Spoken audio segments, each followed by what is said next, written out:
And I've got one more poem to offer today. I'll switch on my handy-dandy iPad here. I'm a bit of a technology geek. My fiance and I both are, but I still really very much believe in the printed word and in physical books. Yeah, and amen indeed. I mean, when I'm dating myself a little. I graduated high school in 1994, and this was before we had all these marvelous iPhone, iPad, you, I, me, I, whatever. And I wrote my poems sometimes on computers, the old Apple IIes in the classrooms at my high school. But I just really enjoy how the printed word looks, how it feels, and I don't think that's ever going to die out. At least not as long as we're here. And this last poem comes from an earlier book. It's called Word, meaning the book is. And I wrote this about 4 years ago. My father was a very interesting character. My late father showed a lot of signs of also being on the spectrum as well. But he was a very interesting character in that I guess I call him a storyteller too. Sometimes he had a habit of telling tall tales, and sometimes he would just come out with the truth. And there were times that my mother and I couldn't tell which was which.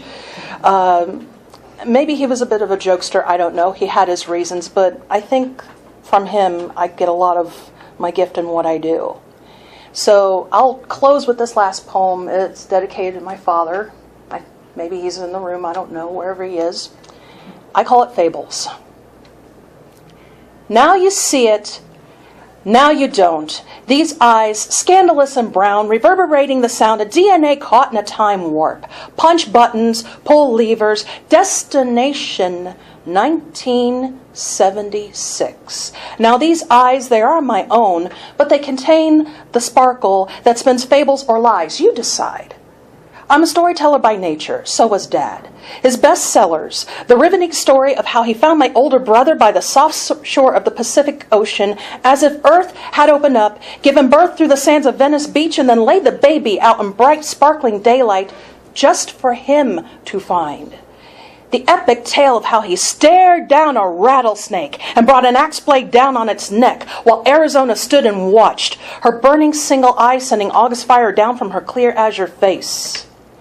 And his poetry, painting melted visions of burning children, with their black smoke shadows frozen on concrete, instant prints of final agony rendered by atomic Hiroshima flash.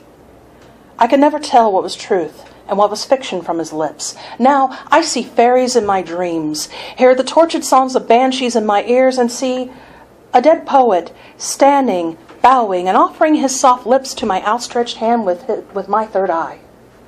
Or do I? My dad was a storyteller by nature, and all I have left of him is this gift. So, what comes from my lips? Fables or lies? You decide. Look into my eyes, see the sparkle, insane or wise. And you decide. Thank you.